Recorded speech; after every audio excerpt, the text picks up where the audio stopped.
आदरणीय बंधुओं, माताओं व मेरी प्यारी बहनों, राधे राधे। आपका हमारे इस YouTube चैनल पर बहुत बहुत स्वागत है।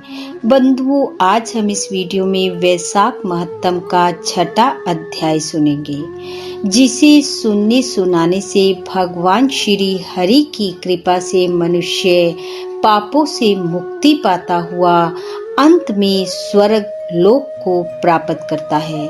महत्तम सुनने के बाद यदि आप हमारे चैनल पर नए हैं तो कृपया हमारे चैनल को सब्सक्राइब करें, बेल आइकन को प्रेस करें ताकि हमारी वीडियो की नोटिफिकेशन सबसे पहले आप तक पहुंचे। वीडियो को शेयर व लाइक भी जरूर करें। वैशाख माह का महत्तम सुनाते हुए नारद जी ने कहा कि हे राजन, आज मैं तुम्हें एक ब्राह्मण और छिपकली की कथा सुनाऊंगा जो कि बहुत बड़े पुण्यों को देने वाली है। हे राजा अम्बरीश, प्राचीन काल में राजा इक्ष्वाकु के वंश में हेमांग नाम का एक राजा था। ये राजा ब्राह्मणों का भक्त व जितेंद्रिय था। इस राजा ने कभी किसी दूसरे की निंदा नहीं की थी। यह शत्रुओं पर बड़ी आसानी से विजय पा लेता था। राजा हेमांग ने इतने यज्ञ किए कि कुशाओं से पूरी पृथ्वी पर कुशा ही कुशा दिखाई देने लगी। ये राजा बहुत बड़ा दानी भी था। उसने गो और स्वर्ण दान से ब्राह्मणों को प्रसन्न किया। कहते हैं कि शायद ही पृथ्वी पर कोई ऐसी वस्तु हो जिसका दान राजा ने ना किया हो। लेकिन इस राजा ने वैशाख मास में कभी जल का दान नहीं किया था, क्योंकि उसका मानना था कि सुलभ वस्तु का दान तो कोई भी कर सकता है, इसलिए वह बड़ी चीज के दान का ही फल मानता था। हे राजन, इसके अलावा हेमांग नामक ये राजा हमेशा अंधे, असहाय व दीन दुखी ब्राह्मणों की ही सेवा करता था। वह वेद पाठी, तत्वज्ञानी व ब्रह्मवादियों की पूजा कभी नहीं करता था। उसका कहना था कि विख्यात ब्राह्मणों की सेवा तो सभी करते हैं, पर अनपढ़, अनाथ, दरिद्र व अपंग लोगों की दुर्गति होती है। सही मायने में तो दया के पात्र दीन दुखी ही होते हैं। नारद जी ने राजा अम्बरीश को बताया कि इस दोष के कारण राजा हेमांग को 3 जन्मों तक चातक पक्षी की योनि मिली और उसे भारी प्यास जैसे दुखों को सहना पड़ा। उसके पश्चात इस राजा का जन्म एक गिद्ध के रूप में हुआ और 7 जन्मों तक कुत्ते की योनि प्राप्त हुई। इसके बाद वह राजा मिथिलापुरी के राजा श्रुति कृति के महल में छिपकली की योनि में उत्पन्न हुआ। छिपकली की योनि में यह राजा महल की चौखट में कीड़ों का भक्षण करता हुआ समय निकालता था। छिपकली की योनि में 87 वर्ष बीत चुके थे कि एक दिन अचानक ऋषि श्रुतदेव जी का आगमन मिथिलापुर के महल में हुआ। दोपहर का समय था और ऋषि श्रुतदेव भूख प्यास से व्याकुल थे। ऋषि को देखकर मिथिलापति ने उनका बड़ा आदर सत्कार किया।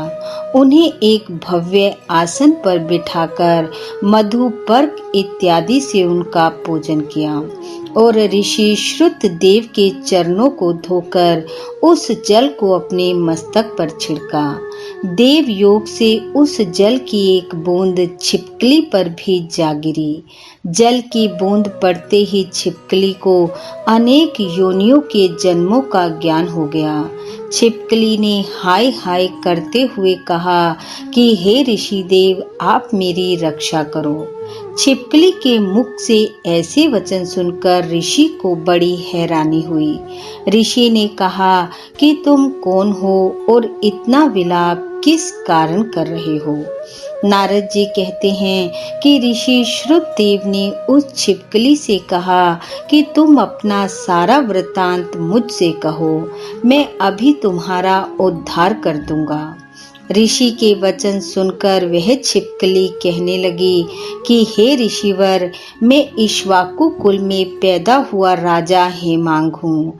मैं समस्त वेद शास्त्रों का ज्ञाता था और मैंने समय समय पर बहुत से यज्ञ भी किए थे।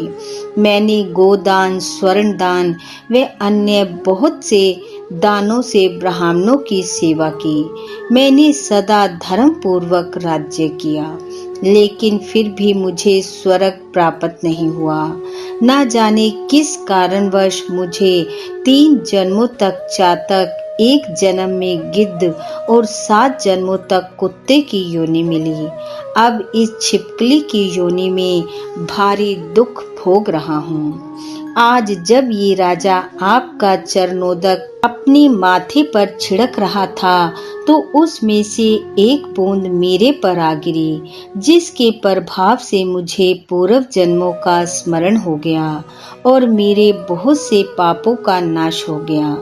छिपकली ने कहा कि हे ऋषिवर, अभी मुझे 28 जन्मों तक यह छिपकली की योनि भुगतनी पड़ेगी। मैं इसी बात से डर रहा हूँ। आप तो परम ज्ञानी हैं, कृपा करके मुझे बताएं कि मेरी यह दशा किस कारण से हुई है।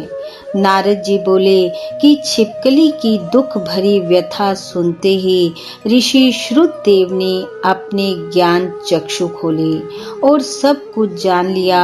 और ऋषि ने कहा कि अब मैं तुम्हें तुम्हारी योनियों का कारण बताता हूँ, सुनो।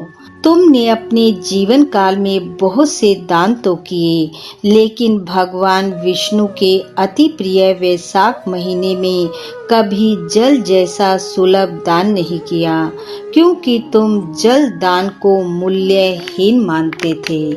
इसके अलावा तुमने वेद पाठी ब्राह्मणों और संत महात्माओं की अवज्ञा की, जो कि इस लोक और परलोक में दुखदायी है। सज्जनों की पूजा से ही धर्म, अर्थ, काम और मोक्ष मिलता है। बहुत से कर्तव्य को नहीं देखते। जैसे मंद बुद्धि मनुष्यों की संगति से कुछ फल नहीं मिलता, वैसे ही तीर्थ और मूर्तियों से भी तत्काल फल नहीं मिलता।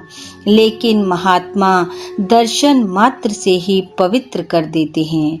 साधु सेवा करने वाला कोई सज्जन कभी दुखी नहीं होता। ऋषि ने छिपकली से कहा कि तुमने न तो जल का दान दिया और न कभी ब्राह्मणों व साधुओं की सेवा की, इसी कारण तेरी यह दुर्गति हो रही है। नारद जी ने बताया कि ऋषि श्रुतदेव ने छिपकली की योनि भुगत रहे राजा हेमांग से कहा कि मैंने इस वैशाख माह में जो पुण्य किया है वह मैं तेरे को दे दूंगा और उसी के फल से तेरा उद्धार होगा। इससे तुम्हारे भूतकाल, भविष्यकाल व वर्तमान काल तीनों के कर्मों के संस्कार दूर हो जाएंगे। यह कहते हुए ऋषि ने हाथ में जल लेकर 1 दिन के वैशाख का फल उसे दे दिया। और जो ही ऋषि ने छिपकली पर जल के छींटे दिए, उसने छिपकली का रूप त्याग दिया और उसे सब पापों से मुक्ति मिल गई। वह दिव्य रूप होकर ऋषि के सामने हाथ जोड़कर खड़ा हो गया। ऋषि श्रुतदेव को प्रणाम किया, फिर परिक्रमा की और आज्ञा लेकर स्वर्ग लोक को चला गया। नारद जी ने राजा अम्बरीश को आगे की कथा सुनाते हुए बताया कि स्वर्ग में उसने 10,000 वर्ष तक दिव्य भोगों को भोगा और बाद में इक्ष्वाकु कुल में ककुत्स्य नाम से उत्पन्न हुआ। उसके बाद उसे पृथ्वी के 7 द्वीपों का राजा मिला और एक प्रभावशाली राजा के नाम से प्रसिद्ध हुआ। इस प्रकार हे राजन, जो भी मनुष्य भक्ति भाव के साथ इस कथा को सुनते हैं वह स्वर्ग लोक को पाते हैं। इति वैशाख महत्तम 6ठा अध्याय समाप्त। बोलो विष्णु भगवान की जय। बंधुओं, भगवान श्री हरि की कृपा आप वे आपके परिवार पर सदैव बनी रहे। आपका घर आंगन खुशियों से महकता रहे। इन्हीं शुभकामनाओं के साथ आप सबका बहुत बहुत धन्यवाद। राधे राधे।